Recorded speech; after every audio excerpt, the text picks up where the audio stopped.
વિક્રમ માંડવે રાજકીય નિવૃત્તિ જાહેર કરી છે। વિક્રમભાઈ, ગઈકાલે દરમિયાન તમે નિવેદન આપ્યું કે હવે હું ચૂંટણી નથી લડવાનો, અને એ પણ દ્વારકાથી। હવે કેમ અચાનક આ પ્રકારે ચૂંટણી લડવા માટેની ના પાડી? પાર્ટીનો આ જીવન કાર્યકર છું, નેતા નથી, કાર્યકર છું। મેં જેમને નેતા બનાવ્યા છે બધા વેચાઈ ગયા છે। મારે મારા કાર્યકરોને ક્યાંક સંતોરવા તો જોઈએ ને। તમને નેતા બનાવી અને ફરીને તમારે વેચાઈ જવું હોય તો એના માટે કાર્યકરો શું કરે? હું કોંગ્રેસમાં છું, હું ક્યાંય જવાનો નથી, ભૂમિમાં હું નથી જવાનો।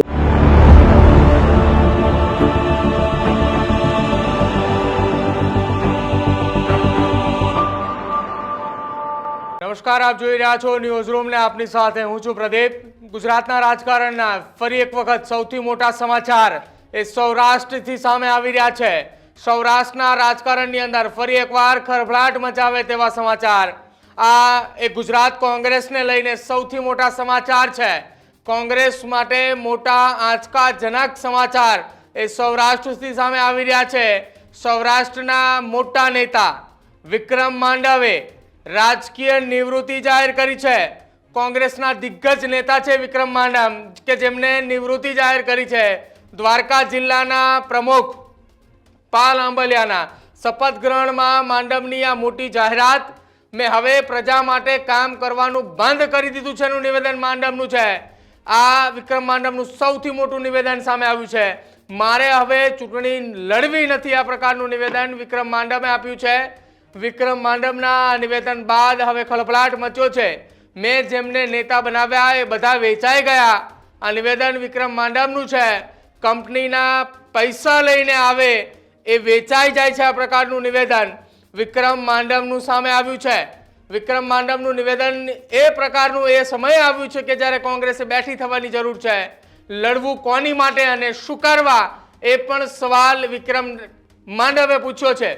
હું જીવું ત્યાં સુધી આ પંજો મારા ગળામાં રહેશે અને હું હવે એક પણ પ્રકારની ચૂંટણી નહીં લડું, કોંગ્રેસમાં નહીં રહું તો બીજે ક્યાંય જવાનો નથી, આ નિવેદન એ વિક્રમ માંડવનું છે।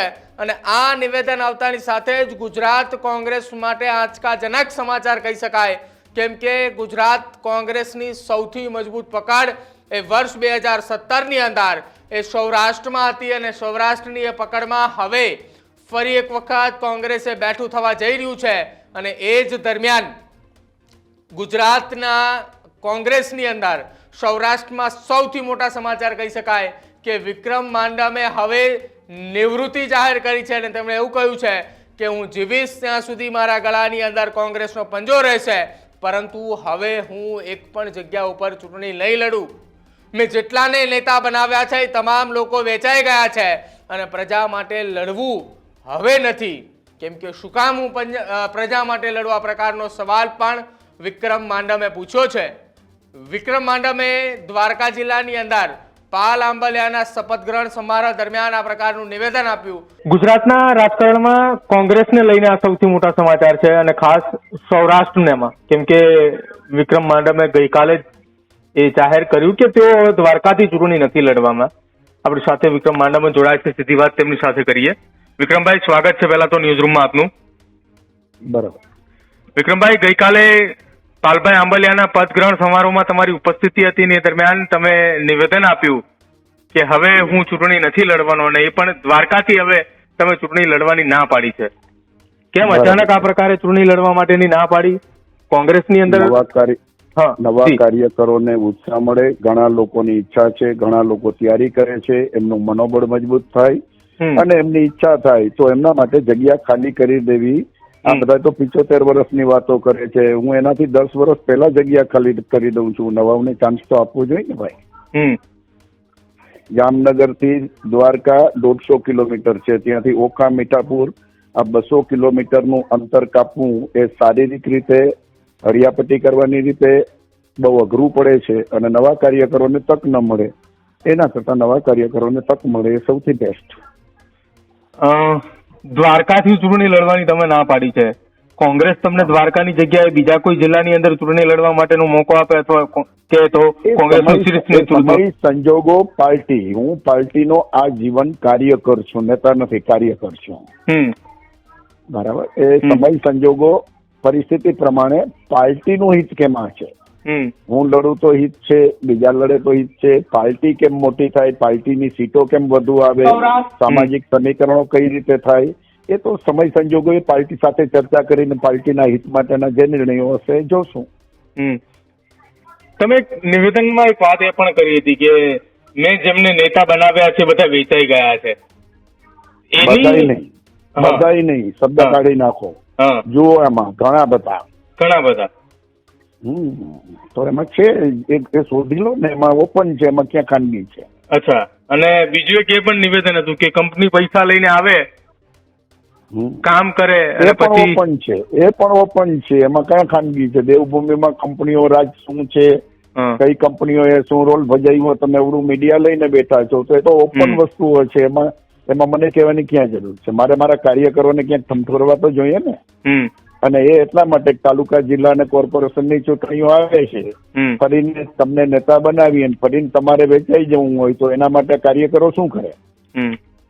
એ ટકોર પણ હોવી જાય ને કે હવે એવા લોકોને ટિકિટ આપો કે જે ચૂંટાણા પછી વેચાય નહીં.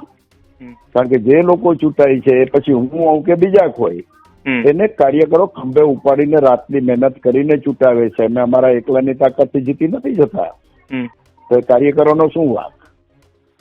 અચ્છા વિક્રમભાઈ, આખી આ વાતમાં એ પણ સમજવું છે કે ત્યારથી ગઈકાલે અમિત ચાવડા અને સાથે જ વિરોધ પક્ષના નેતા તુષાર ચૌધરીનું નામ જાહેર થયું છે, ત્યારથી એક સમાચારો એ ફૂલ ફ્લેજની અંદર ફરતા થયા છે સોશિયલ મીડિયા હોય તમામ જગ્યા ઉપર કે હવે આગામી સમયની અંદર સૌરાષ્ટ્રમાંથી કોંગ્રેસના મોટા નેતાઓ રાજીનામું આપવાની તૈયારી છે કે અમિત ચાવડા અને તુષાર ચૌધરીને એકને પ્રદેશ પ્રમુખ અને એકને વિધાનસભામાં વિરોધ પક્ષના નેતા બનાવ્યા. એટલા માટે કઈ રીતે જોઈ રહ્યા છો આ વાતને જે અત્યારે બજારમાં અફવા ઉડી રહી છે અથવા તો ચાલી રહી છે એ વાતને?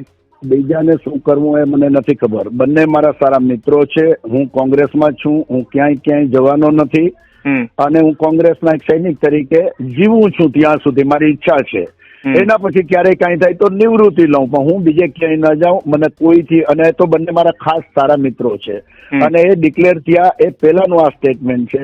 આપ જાણો છો કે ડિક્લેર થવાના છે, કોણ થયું શું થયું મને નથી. અને હું ક્યારેય કોઈ જાતનો દાવેદાર ક્યારેય હોતો નથી. મેં ક્યારેય કોઈ જાતનો દાવો કર્યો નથી. એટલે એમાં મારે કંઈક, હું કોઈ પાર્ટીના પ્રમુખના દાવેદારમાં નહોતો કે મને કોઈ દુઃખ થાય. અમિતભાઈ પણ સારા માણસ છે, તુષાર ચૌધરી પણ સારા છે, મારા બંને મિત્રો છે. અને હું 30 વર્ષથી આ કોંગ્રેસની અંદર રાત દિવસ મહેનત કરું છું. મારે મારી પાર્ટી કેમ મજબૂત થાય, પાર્ટી કેમ સારા કાર્યકરોને તક આપે, અને હું જ્યારે જે માંગ કરું છું એને પાર્ટીના પ્રમુખ તરીકે, હોદ્દા તરીકે, ટિકિટ તરીકે પાર્ટી મારું આ બંને જિલ્લામાં જામનગર અને દેવભૂમિમાં મારું સન્માન જાળવે છે. અને મારી ક્યારેય એનાથી વધારે અપેક્ષા નથી. હું ક્યારેય બીજા જિલ્લાઓમાં ડિસ્ટર્બ કરતો નથી. એટલે મારે કોઈ એનાથી કાંઈ નથી. હું અમિતભાઈને પણ આપના માધ્યમથી અને તુષારભાઈને પણ આપના માધ્યમથી ફરીને અભિનંદન આપું છું. અને કોંગ્રેસના એક કાર્યકર તરીકે આ બંને નેતાઓ મને જ્યાં જવાબદારી સોંપશે ત્યાં હું કામ કરીશ. અચ્છા વિક્રમ, એક છેલ્લો સવાલ આપની પાસેથી સમજવું છે કે ગુજરાતની અંદર જ્યારે કોંગ્રેસની અંદર નવા પ્રમુખ આવે અથવા તો જૂના પ્રમુખ એ ગુજરાત કોંગ્રેસના પ્રમુખ પદ તરીકે એવું કહે કે હવે હું સ્વેચ્છાએ આ પદ છોડું છું, ત્યારે કોંગ્રેસની અંદર કેમ ભંગાણ થાય છે અથવા તો કોંગ્રેસની અંદર ભંગાણના સમાચાર કેમ સૌથી વધુ સાંભળવા મળે છે? એ પાર્ટીની અંદરની વાતો હોય છે, એમાં હું બહુ ન પડી શકું. અને મારી આ મેટરને અમિતભાઈ અને તુષાર ચૌધરી સાથે જોડતા નહીં, કારણ કે આ તો સવારનું સ્ટેટમેન્ટ છે. બિલકુલ, આ બંને રાત્રે ડિક્લેર થયા છે. મારે, મેં કહું છું ને, મને કોઈ જાતનો વાંધો નથી. આપ મને ટૂંક સમયમાં કોંગ્રેસ કાર્યાલયે જોશો, કોંગ્રેસ માટે કામ કરતો જોશો. આવતા દિવસમાં તાલુકા, જિલ્લા અને કોર્પોરેશનની 5 મહિના પછી ચૂંટણીઓ છે, એની તૈયારી કરતા જોશો. ને એવું નથી કે દેવભૂમિમાં હું નથી જવાનો. દેવભૂમિના હું બધી જગ્યાએ પ્રવાસ કરીશ, કારણ કે મને 2 વાર સાંસદ, 2 વાર ધારાસભ્ય, અને દેવભૂમિમાં મારા મામા, મોસાળ, બહેનો, દીકરીઓ, સગા વાલા એ બધા એટલા છે કે ગામ મારા સગા લોકો છે. એટલે હું આવતો જાતો સારા માઠા પ્રસંગોએ. અને રાજકારણની અંદર પણ પાલભાઈ કોઈ પણ કાર્યક્રમ આપશે, નાના કાર્યક્રમમાં સામાન્ય છે કે ન જાઉં, પણ મોટો કોઈ પણ કાર્યક્રમ હશે તો પણ હું જઈશ. અને પાલભાઈ એ હરેક ચીજની અંદર મને પૂછીને, ચર્ચા કરીને, અમે એકબીજાને સાથે રાખીને કામ કરીએ છીએ. એટલે પાલભાઈને કાર્યકર્તા તરીકે, પ્રમુખ તરીકે મજબૂત કાર્યક્રમો આપે એમાં પણ મારું યોગદાન હશે. અને હું દેવભૂમિના 4 તાલુકાઓમાં કોંગ્રેસમાં જ્યારે જરૂર પડશે ત્યારે જઈશ. હું પણ નથી કે હું દેવભૂમિ દ્વારકા છોડી દઉં છું. હું છોડી જ ના શકું, કારણ કે મારો પોતાનો મારા બાપ દાદાનો જિલ્લો છે, મારા મામા મોસાળનો જિલ્લો છે, મારા સગાવાલાઓનો જિલ્લો છે, અને અમે માડમ કુટુંબ છે એ પણ મૂળ દ્વારકાના છીએ ભાઈ. અચ્છા વિક્રમભાઈ તમે એવું કીધું કે તમે પાલભાઈ આંબલિયાને મજબૂતાઈથી પ્રમુખ પદે અને સાથે મોટા કાર્યક્રમો વિરોધ પ્રદર્શનનો અથવા સરકાર સામે કોઈ માંગની વાત હોય, એક સવાલ એક પ્રશ્ન એ દ્વારકાનો અંદર ખૂબ એ ચર્ચિત છે અને જેના કાંઠે એ હાની ડેમના કાંઠે પાલભાઈ આંબલિયાએ પોતાના શપથ લીધા છે. એ હાની ડેમનો ખૂબ એ પ્રશ્ન છેલ્લા 8 વર્ષથી છે. પાલભાઈ આંબલિયાએ પણ કહ્યું કે દર વર્ષે 10 કરોડ કરતા પણ વધુનું નુકસાન એ ખેડૂતોને થઈ રહ્યું છે. 2017 થી 22 હું ધારાસભ્ય હતો. દરેક બજેટ સત્રની અંદર એ મુદ્દા માટે હું લડતો હતો. એટલે મારા માટે એ અગત્યનો છે અને પાલભાઈ લડતા હોય તો એની અંદર સાથ સહકાર મારો હોય. બિલકુલ આભાર વિક્રમભાઈ અમારી સાથે જોડાવા બદલ. તો વિક્રમ માંડમનું આ સૌથી મોટું નિવેદન. તેમણે કહ્યું કે કોંગ્રેસના માધ્યમથી અને કોંગ્રેસના સંગઠનથી મારાથી જેટલું થતું હશે એટલું હું કરીશ. પ્રજાએ મને નથી સ્વીકાર્યો, પ્રજાને મારી જેવા નેતા નથી જોઈતા, તો મારે જ સમજી જવું જોઈએ કે મારે ચૂંટણી લડવી કે કેમ. છેલ્લા 2-2.5 વર્ષથી હું દેવભૂમિ દ્વારકાના લોકોથી દૂર છું. એક પણ જગ્યા ઉપર મારે ચૂંટણી હવે લડવી નથી અને 2.5 વર્ષની અંદર મારું કોઈ સ્ટેટમેન્ટ હોય તો તમે બતાવો. આગામી સમયની અંદર જનતાને સાથે રાખીને તમામ પ્રશ્નોનું નિરાકરણ માટેના પ્રયત્નો કરીશું, પરંતુ હું ચૂંટણી નહીં લડું. દ્વારકા જિલ્લાના 80% જેટલા કામો એ બાકી છે અને બાકી કામો આગામી સમયની અંદર જો એ રાજકીય નેતાઓ નહીં કરે તો જનતાને સાથે રાખીને એ કામો પૂરા કરવા માટેના પ્રયત્નો કરવામાં આવશે.